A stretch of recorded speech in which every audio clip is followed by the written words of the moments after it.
Mesdames et messieurs, bonsoir et bienvenue à cette émission d'Info 9. La deuxième édition du Ice Challenge de Lassar est maintenant chose du passé. Alors, pour en connaître les résultats, il me fait grand plaisir de recevoir un des principaux organisateurs de ce challenge, deuxième édition, M. Yannick Provencher. Yannick, bonsoir. Bonsoir. Merci d'avoir accepté cette invitation-là. On l'a fait avant le challenge. J'aime bien réavoir mes invités après pour venir en donner les résultats. Et c'était un autre grand succès.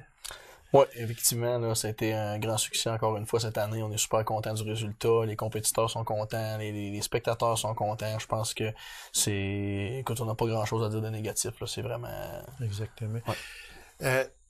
Justement, on parle de visiteurs, mais on parle aussi des athlètes qui sont venus. Il y en a, tout à l'heure, on va en parler là, de où ils venaient, mais les athlètes qui viennent de l'extérieur, même de l'extérieur du Québec, je ne sais pas, on va en parler tantôt, mais quand ils repartent, ils vous disent quoi, en général? Mais écoute, là, si on se fie à l'année passée, à aussi cette année, on va tout mettre ça ensemble. Oui. Écoute, les compétiteurs, ce qu'ils disent, c'est qu'ils sont super heureux d'avoir visité une nouvelle place, parce que ceux qui sont jamais venus, là, sont contents de voir que c'est quand même une petite place, un petit village, une petite ville chaleureuse, où est-ce que, tu sais, les gens sont tous un petit peu sociables un envers l'autre. Tu sais, tout le monde essaye de parler avec ces compétiteurs-là. Tu sais, le monde sont agréables, puis les compétiteurs, c'est le mot qui revient, c'est que c'est chaleureux, c'est que c'est plaisant de venir à la Sarre pour faire cette compétition-là. Il n'y a pas personne qui snob personne, pas personne qui veut pas parler à personne non plus. Okay, ça, donc, tu sais, les compétiteurs sont vraiment contents de ça. De plus que la compétition est quand même beaucoup relevée. Écoute, on a eu une des plus grosses, sinon la plus grosse Riders Cup qu'il y a eu au monde. Donc, tu sais, je veux dire, c'est quand même pas rien non plus pour les compétiteurs d'assister puis de venir faire participer à ça. Puis, ce que j'aime dans ça aussi, Yannick, c'est que les gens, les participants viennent voir. Très souvent, c'est du bouche à oreille.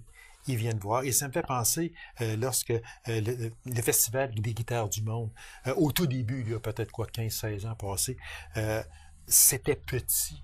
Puis aujourd'hui, ben même ça fait plusieurs années qu'on refuse du monde, mais c'est tout du bouche à oreille. Alors ça peut devenir aussi la même chose à la Sarre. Ben écoute, c'est sûr qu'évidemment, si un jour on se rend au fait d'être obligé de refuser du monde, on va être heureux de voir que ça pogne oui, en masse. Oui, exactement, oui. Mais tu sais, je pense qu'au niveau des compétiteurs, là, quand on parle d'une compétition internationale où est-ce que les pros se présentent, c'est les pros de partout dans le monde, on va en parler tantôt, tu refuses pas ces gars-là. Tu sais, ces gars-là sont là pour offrir un spectacle, offrir un show, puis les gens en ont été témoins là, lors de la fin de semaine du Ice Challenge. Donc, tu sais, c'est tout ça là, qui fait en sorte qu'on a eu une réussite. Là. Voilà.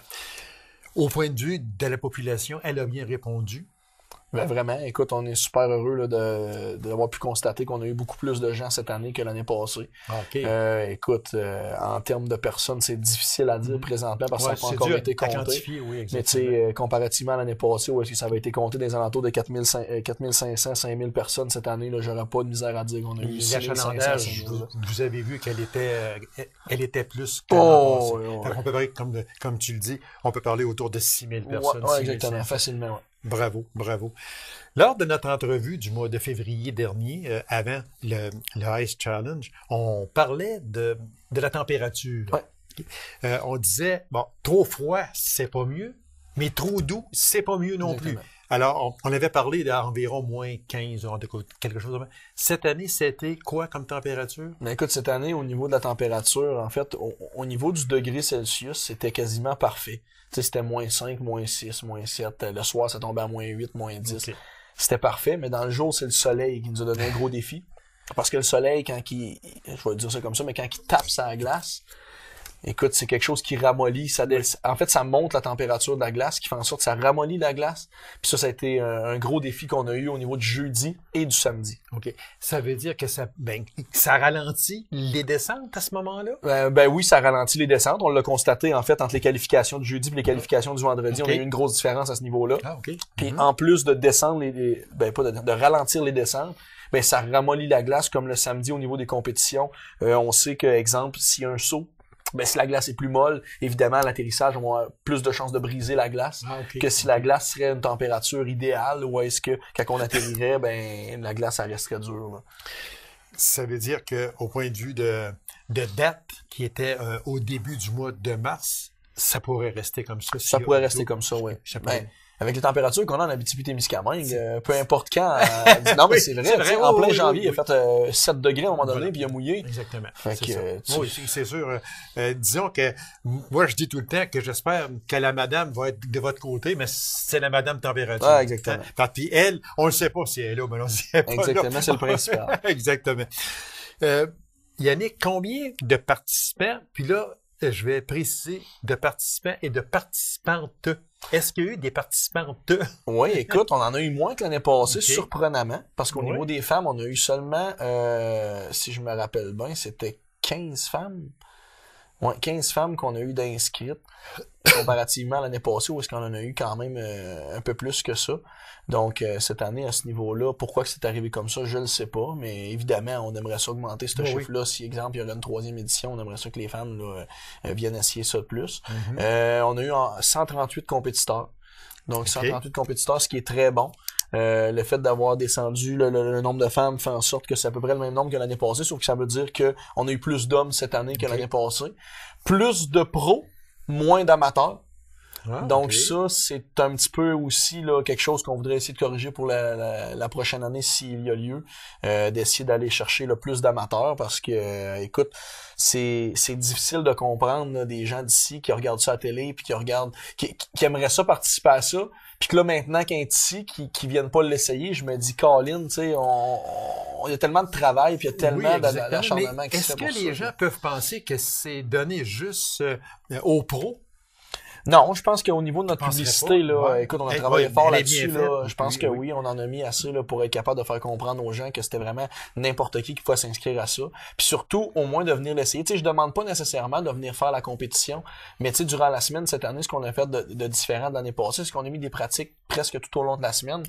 Puis, on a dû en annuler une journée par la température, mais le restant a quand même resté en place. Les gens pouvaient venir s'entraîner s'ils voulaient.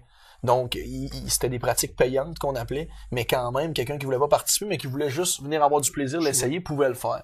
Donc, c'est ça un peu, là, parce que 138, c'était dans vos objectifs. C'était dans nos objectifs. Oui. Évidemment, on aurait toujours aimé ça d'en avoir plus, mais ça reste dans nos objectifs exactement. On est super contents de ça. Surtout du fait qu'on a eu beaucoup plus de pros cette année que l'année passée. Justement, on va en parler de ça, parce que les gros noms, il y en avait, puis ils venaient de quels endroits? Ben écoute, de quels endroits? Tu sais, on parle de Cameron Naz, un Américain qui est champion du monde les 2 dernières années, qui cette année... Il était ici. Oh, c'est lui qui a gagné l'année passée, à la salle. Cette année, il était là encore. Tu sais, on a les 2 frères Croxall, que c'est une sommité là, dans le sport. Ça fait longtemps qu'ils participent à ça. Puis c'est tout le temps dans le top 10, ces gars-là. On a l'Autrichien Marco Dalago. Il y avait des Russes. Tu sais, on avait... écoute, je pourrais en nommer là, longtemps. Là. Écoute, on avait à peu près une 50aine de pros cette année. C'était vraiment le fun de voir ça. Là. Ça veut dire que c'est plus que l'an passé? Ouais, c'est plus que l'année passée au niveau des pros. Là. C'est ça que je disais tantôt. Là. On a eu quand même une belle réponse là, de la part des compétiteurs. Puis en fait, en ayant la finale de la saison au niveau des Riders Cup, il y en a beaucoup qui leur manquaient des points ou qui voulaient aller chercher des points supplémentaires pour resserrer le classement mondial. Donc à ce niveau-là, ça nous a aidé beaucoup. Puis ça a fait en sorte qu'on a eu, comme je dis, une belle réponse des compétiteurs. Là. Puis tu sais, on a eu du monde, on demande de où, tu sais. On en a de l'Autriche, on a de la Finlande, on en a de la Suisse, de la France, on en a des États-Unis, je l'ai dit tantôt, des Canadiens, beaucoup de Canadiens évidemment. On en a, écoute, des Australiens, des Belges, on en a de partout, là. Tu sais, c'est vraiment partout dans le monde. Il y a au-delà de 15 pays représentés, là. Bravo. Et ça, ça va aller en augmentant, j'en suis persuadé, parce que, comme on disait tantôt, le bouche-oreille va se faire aussi. Exactement. Dans ça, puis il va dire, tu sais, l'autre, j'y ai été, viens cette année, tu vas voir si c'est vraiment, bon, on est bien reçu, ça c'est sûr, là. Exactement. C'est ça qui va faire que ça va monter encore le calibre, encore plus. Au point de vue des Abitibiens. Ouais. Est-ce que l'engouement est là? Est-ce qu'il y a eu beaucoup de participants qui venaient de chez nous? Ben c'est ça, je vais revenir un petit peu à ce que je disais tantôt. Tu sais, au niveau des amateurs, c'est évident qu'on aimerait ça, trouver une façon d'inciter plus les gens à venir au moins essayer ce sport-là, venir essayer ça. Écoute, nous autres, moi, en tant que compétiteur, je vais parler en tant que compétiteur, on fait le tour du monde pour essayer, non seulement essayer, mais performer. On fait le tour du monde pour pouvoir pratiquer ce genre de sport-là. Puis là, on a la chance de l'avoir ici. On l'a chez nous, exactement. C'était la seule Riders Cup au Canada. Donc, sais, faut profiter de ça, là. Tu sais, faut que les gens viennent au moins essayer ça. Tu sais, ceux qui se posent la question, je sais pas, je l'essaye-tu pas, venez l'essayer. C'est ça. Parce qu'on n'est pas obligé de participer, on n'est pas obligé de gagner. Non, exactement. On vient essayer. C'est de vivre une expérience. C'est de vivre une Exactement. expérience. Puis, il y a pas... on a vu sur Facebook François Alain. Ouais. Il l'a essayé, François Alain, et il est paraplégique. Là. Exactement. Tu sais, là, puis, il l'a fait. Ouais. Moi, c'est que ce gars-là me renverse, là. Non, exactement. Lui, là, il son handicap, il prend pas ça pour un handicap. Non, même nous autres, quand il est venu nous demander ça, s'il pouvait l'essayer, on était Vous avez dû rester surpris. On était plus ou moins sûrs au début, mais après ça, on a dit, garde, c'est à lui les oreilles, garde. Ouais, exactement, mais c'est ça. Parce que c'est un gars de défi. Non, exactement. Moi, je l'ai reçu souvent en entrevue ici, puis c'est un gars de défi. Puis, en tout cas, moi, bravo François. Puis, bravo aussi à l'organisation du Ice Challenge d'avoir dit oui à François. C'est ça aussi qui est très important. On avait parlé au mois de février de grands défis de l'organisation. C'est sûr, vous avez tout le temps de grands défis. Ils ont été bien relevés. Écoute, encore une fois, cette année, oui, on est chanceux, ça a super bien été. Oui, les défis ont été bien relevés. Écoute, on en parlé tantôt, le plus gros défi, c'est vraiment Dame Nature. Tu sais, si elle est Madame, quand t'es pas là, Noël. Parce que, tu sais, malgré le fait que durant la semaine précédente, le Ice Challenge, qu'on a eu quand même du soleil beaucoup qui nous a fait mal à certaines places, ben, on n'a presque pas eu de neige durant le mois de février. C'est vrai. Donc, ça a fait en sorte que ça nous a évité beaucoup de travail. On a eu une grosse bordée de neige qui a fait en sorte que ça a rempli notre parcours au complet. C'était idéal. Non, mais ça n'a pas été idéal. Non, il y a une bordée de neige qui a rempli, ça a donné 4 pieds de neige. Ça nous a donné 3 jours d'ouvrage. OK. Beaucoup de neige. Je l'avais pas pris. Mais c'était un blitz. Puis après ça a été correct. Mais ce blitz-là était quand même assez dur. Là. C'était juste la semaine avant l'événement. Là. Beaucoup de vent, beaucoup de neige, ça a rempli notre piste. Fait que, à part, mon Dieu, il reste juste 2 minutes. À refaire l'an prochain, Yannick? Ben écoute, on travaille là-dessus, évidemment. Là, c'est un projet là, qu'on aimerait ça refaire l'année prochaine là, pour être capable d'offrir ça encore une fois aux gens de la salle. Là. Ben, d'Abitibi, en fait. C'est ça. Très vitement, des remerciements. On peut pas tous les nommer, j'en suis persuadé, mais en général, si vous avez des remerciements à faire. Ben écoute, comme on dit, ce sont les noms, on va en oublier, mais tu sais, tous les bénévoles, tous les commanditaires. C'est tout le monde, là. Écoute, la ville de La Sarre, en tout cas, tu sais, comme je dis, oui, on peut pas tous les nommer. On a peur de oublier, c'est ça. Tout le monde qui a participé de près ou de loin. Exactement. Dans le projet, écoute, sont remerciés, puis on est super fiers là, d'avoir eu l'aide de tout le monde. Alors, des changements à prévoir s'il y a lieu l'an prochain. Il n'y a pas grand changement à prévoir. Écoute, je pense que présentement, il est un petit peu tôt là, pour parler de ça. Évidemment, c'est bien rodé actuellement. Ben, quand même, on est chanceux pour une deuxième édition d'avoir été bien rodé comme ça. Évidemment, ben, il y a beaucoup de choses qu'on va faire différemment, mais pas nécessairement parce que c'est une obligation de le faire différemment, mais juste pour replacer ça. Autrement dit, Yannick, il y a beaucoup plus de points positifs que de points négatifs. Exactement. Yannick, merci infiniment. Bravo à toute l'organisation. Vous faites un travail gigantesque. Puis merci de ta présence à cette émission. Puis on en souhaite une 3e édition. Puis vous aurez toujours une place dans mon émission, Yannick. Ben, merci beaucoup. C'est moi qui vous remercie. Alors, courte la pause, on vous revient immédiatement après. Restez avec nous.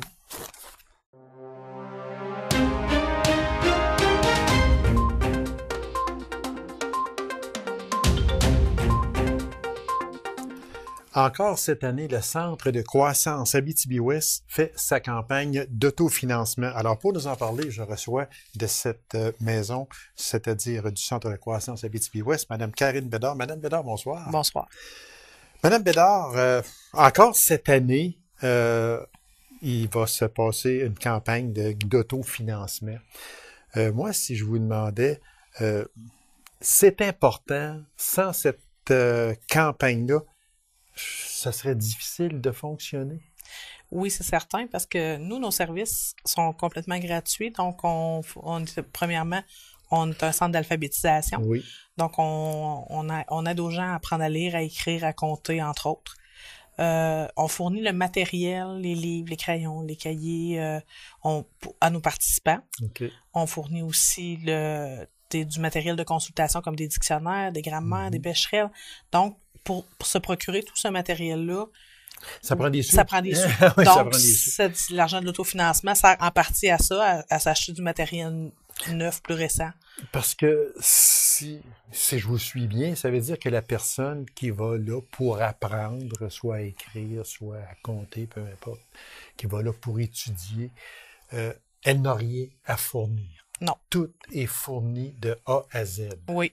C'est certain que le principal, Oui. si la personne veut des choses bien particulières, elle se les procure. C'est ça, mais oui, exactement. on fournit le Mais principal. dans l'ensemble, ce que ça prend pour aller au centre de croissance, pour étudier, les livres sont fournis, tout est fourni par le centre de croissance. Oui. D'où vient l'importance de cette campagne d'autofinancement. Oui. Elle est annuelle. Et puis, très brièvement, j'aimerais ça qu'on revienne sur la principale mission. Parce que très souvent, les gens ne font pas la différence entre différentes associations. Je dis ça sans malice, là, absolument rien. Sauf que le centre de croissance, on en parle de plus en plus. Les personnes participent beaucoup, mais moi, si je vous demandais là, la principale mission. Notre principale mission, c'est tout d'abord l'alphabétisation. OK. Alphabétisation et éducation populaire. Donc, on accueille des gens qui ont de la difficulté à lire, de la difficulté à écrire, à compter, de la difficulté avec l'informatique. Parce que de nos jours, de plus en plus, c'est informatisé. C'est tout sur informatique. Donc, les gens, ça leur fait peur, se sentent pas sécures avec ça. On aide les gens au niveau de l'informatique. On accueille des gens qui ont différentes problématiques. Mais habituellement, là, c'est des gens qui ont des difficultés soit en lecture, soit en écriture, sont pas nécessairement analphabètes. Mais est-ce qu'il y en a qui sont analphabètes? Oui, il y en a qui commencent chez nous, ils savent pas lire, pas écrire du tout. Ben moi, bravo. Bravo, premièrement, au centre de croissance, mais bravo aussi aux personnes qui sont capables de faire face à leurs difficultés, puis dire, moi, aujourd'hui, on est en 2018, je sais pas écrire, je sais pas, je prends un crayon, on m'a montré comment signer mon nom, mais je sais même pas comment, là. Je sais qu'il faut que je fasse ça. Puis bravo à ces personnes-là, autrement dit, qui pilent un peu sur leur orgueil, parce que ce ne sont pas tous des jeunes de 18, 19, 20, 21 ans, là. Non. La moyenne d'âge, on peut parler de quoi? Autour de 40, 45 ans, la moyenne d'âge, mais on a des gens de 21 ans, puis on en a de 70 ans. Ah, OK, oui. Mais ça prend beaucoup, beaucoup de courage et surtout beaucoup d'humilité. Voilà, exactement. Fait que bravo à ces personnes-là qui se prennent en main puis qui se disent, ben moi, même si j'ai 50, 60 ans, 70 ans, bon, j'en ai assez, je veux pouvoir lire, je peux pouvoir prendre un journal puis lire les nouvelles à la place de les regarder à la télé, recevoir du courrier puis être capable de le lire moi-même sans être obligé d'aller le faire lire par une tierce personne. Oui. C'est ça qu'il y a, exactement. Ben bravo. Bravo à ces personnes-là. On va aller cette année, cette campagne d'autofinancement, elle est, parce qu'avant ça, c'était ça chante en Abitibi-Ouest. Oui. Vous avez délaissé cette année ça chante en Abitibi-Ouest. Pour quelle raison? Ben, on voulait tenter une nouvelle formule. Oui. On fait toujours notre souper. Ça va oui, exactement. C'est encore un souper spectacle. OK. Ça va avoir lieu le 12 mai prochain. OK. Donc, au même endroit, à la Serre Saint-André. Il va y avoir encore de la musique. Il va y avoir encore de l'animation, de la danse. C'est juste parce qu'on tente une nouvelle formule, puis il va y avoir des petites surprises au cours de la soirée que je peux pas dévoiler aujourd'hui. Ah, ben oui. Bon, c'est ça. Mais c'est un souper spaghetti. OK. Puis suivi d'une soirée, là, le 12 mai prochain. Fait que c'est donc dire que on ne fait plus ça chante en Abitibi-Ouest. Sauf que ça va un peu s'apparenter à ça, là. Au niveau de la chanson, oui. C'est juste parce que ce sont pas des candidats nécessairement présélectionnés. On n'a pas fait d'audition. OK. On va accueillir des gens qui vont venir chanter, mais c'est pas sous forme de concours. On va aller juste un petit peu plus loin, si vous me permettez. Ce n'est pas sous forme de concours. Est-ce que les gens doivent s'inscrire? Non. Non, pas du tout. C'est déjà des gens qui gravitaient autour, des gens à qui on a fait appel. Il y a d'anciens candidats de Ça chante en Abitibi-Ouest qui vont revenir faire des petites prestations, mais il n'y aura pas de concours en tant que tel durant la soirée, là, parce que Ça chante en Abitibi-Ouest, c'était un concours. Oui, c'était un concours. Mais là, c'est vraiment une soirée de divertissement qui n'est pas nécessairement un concours, là. C'est de la chanson, de la musique, de l'animation, de la danse. Est-ce que vous envisagez un même succès On espère. Oui, hein, On espère. on espère que les gens vont collaborer comme ils collaboraient Oui. lorsque ça chante en Abitibi-Ouest. Vous me disiez, avant d'entrer en onde, ça chante en Abitibi-Ouest, on l'a délaissé un peu, en tout cas pour cette année, parce que on n'est pas à la voix. Non, c'est sûr. Fait que c'est sûr que les personnes, et surtout les jeunes qui participaient, ce n'est pas la Ce même n'est pas la chose. voix, non, Voilà. c'est sûr, mais on avait quand même une belle participation, malgré depuis les dernières années, c'était même un petit peu plus difficile OK. au niveau des auditions parce qu'on avait un petit peu moins de candidats qui se présentaient. Donc, on a décidé d'aller vers de l'avant et de changer la formule un petit peu, tout en restant dans le côté musical et C'est donc dire qu'il y aura un souper, oui. puis une soirée. Bon, la soirée, on sait c'est quoi. Alors, et le souper, il y aura des cartes en vente, j'en suis persuadé. Oui, sous peu, les cartes vont être en vente. OK.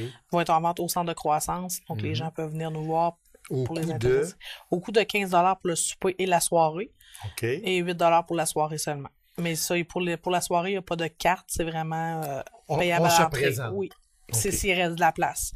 Nous, on compte toutes les places pour le souper, puis après ça, s'il reste de la place, on accueille des gens pour la soirée, mais habituellement, là, on réussit à entrer tout le monde. Donc, on peut s'attendre à quelque chose de bien, c'est sûr, parce que le centre de croissance fait toujours des choses en bien, c'est sûr, mais c'est nouveau. Oui. Est-ce que ça vous fait peur un peu? Parce Non. que c'est sûr, quand on essaie quelque chose de nouveau, des fois, on se dit, ben, on espère, mais sûrement que vous avez assez d'expérience en la matière, que ce sera sûrement un succès, mais ça a été bien pensé, ça a été pensé avant, c'est sûr. Oui, ça a été pensé avant. Puis, c'est vraiment, il va y avoir encore la participation de nos participants d'alphabétisation qui font une petite prestation. Bon, ça avait déjà lieu. C'est vraiment seulement le concours qui a changé parce OK. que le restant de la soirée va être similaire, là. C'est vrai, il va y avoir de la musique, il va y avoir des chansons, des chanteurs. Vous me disiez en entrée d'émission que bon, il y a des gens qui viennent, oui, apprendre à lire, apprendre à écrire, Oui. apprendre à compter, mais aussi apprendre l'informatique. Oui. C'est nouveau ou bien non? Non, c'est pas nouveau. C'est pas nouveau? C'est pas nouveau. On a ces ateliers-là depuis longtemps. OK. On a des groupes de base, on a des groupes plus avancés qui sont rendus au niveau de l'Internet. Il y en a qui commencent à ouvrir l'ordinateur. Il y en a qui commencent les cours d'informatique, c'est vraiment pour ouvrir l'ordinateur, commencer à travailler un petit peu avec la souris, avec le clavier, commencer à connaître... Ça veut dire qu'il y en a qui arrivent là puis ils veulent apprendre l'informatique, mais ils n'en ont jamais fait. Et voilà. C'est comme vous dites, là. Oui. Ils viennent, la première affaire, on leur montre comment ouvrir Oui. l'ordinateur. Fait que là, Comment ne pas avoir peur de cette boîte-là? Là? Oui, exactement. Parce que je pense que la crainte un peu de tout le monde, surtout dans ceux qui participent pour la première fois et ceux qui veulent apprendre, c'est qu'est-ce que je vais faire? Je vais tout effacer? Je vais tout perdre? Oui. C'est ça là, qu'il y a.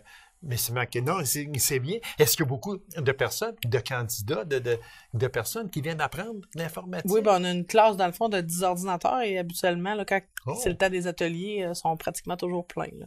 Ah, mon Dieu Il n'y a Seigneur. pas des ateliers à tous les jours d'informatique, c'est selon l'horaire établi avec le formateur puis les participants. Mais il y a un atelier par semaine d'informatique de base puis un atelier d'informatique plus avancé. Pour les gens qui nous écoutent et qui ne sauraient pas quoi faire, ils nous écoutent. Hey, moi, je serais intéressé, je serais vraiment intéressé là, à aller suivre des cours en informatique, à aller juste apprendre la base. Qu'est-ce qu'ils pourraient faire, ces Ils personnes-là? peuvent tout simplement communiquer avec nous. Puis ils peuvent s'intégrer à l'atelier en cours d'année. Des fois, c'est un petit peu plus difficile s'ils n'ont jamais connu ça, mais on va les accompagner. Puis ils viennent communiquer avec nous directement au bureau, puis on va leur donner un rendez-vous. OK, Puis on va donner le numéro, si vous me c'est le permettez. 819 Oui. 333 Oui. 3881. 3881.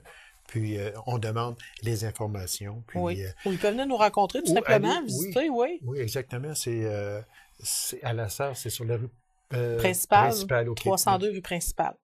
Pour ceux qui sont... C'était l'ancienne pharmacie. Oui, ça a C'est déjà été j'ai une appris pharmacie, dessus oui. avant que s'en aille sur la 5e avenue. Une chose est importante à dire, Mme Bédard, c'est que cette campagne-là, bon, souper bénéfice, soirée bénéfice, etc., les sous qui vont être ramassés, on va faire quoi avec? Et, important, très important, ces sous-là vont demeurer chez nous en Abitibi-Ouest. Oui, ça demeure chez nous. C'est important de le dire. Ça demeure dans notre organisme. Ça nous sert, comme je vous disais tantôt, à se procurer du matériel pour nos participants. Des fois, quand on a un ordinateur à renouveler, exemple, ça va servir à ça. On a de la formation de cuisine de base qu'on fait aussi pour certaines personnes. Bon, on va acheter du matériel pour ça. C'est important de le dire parce que ça reste chez nous, ça reste en Abitibi-Ouest. Il y a une semaine bien spéciale qui va se dérouler du 2 au 6 avril prochain, si vous nous en parlez. Oui, bien c'est la 3e édition cette année de la semaine de l'alphabétisation populaire. OK. C'est partout au Québec, dans le fond, qu'elle va être célébrée. C'est les groupes membres du regroupement des groupes populaires en alphabétisation du Québec, qui est le RGPAQ, qui vont tenir des activités pour mieux faire connaître les pratiques en alphabétisation populaire. OK. Donc, cette année, on va célébrer cette semaine-là sous le thème « L'alpha-pop, bien plus que des mots ». Donc, surveillez nos vitrines. Oui. Il va y avoir des choses affichées dans nos vitrines au cours des prochaines semaines. Et on surveille ça. C'est dans la semaine du 2 au 6 avril prochain. Oui. Et le souper bénéfice, la soirée bénéfice, c'est le 12 mai. Le 12 mai. C'est au centre Saint-André. Au centre Saint-André. Le coût pour le souper et la soirée, c'est 15 $. Et pour la soirée seulement, c'est 8 $. Vous pouvez vous procurer vos billets pour le souper au centre de croissance. Oui. Et pour la soirée seulement à 8 $, ça va être à la porte du centre Saint-André. Oui. Madame Bédard, merci infiniment. On vous souhaite tout le succès possible et merci de votre présence à cette émission. Ben, merci beaucoup. C'est moi qui vous remercie. Alors, mesdames et messieurs, merci d'avoir été là. On se donne rendez-vous à une prochaine émission d'Info 9. Au revoir.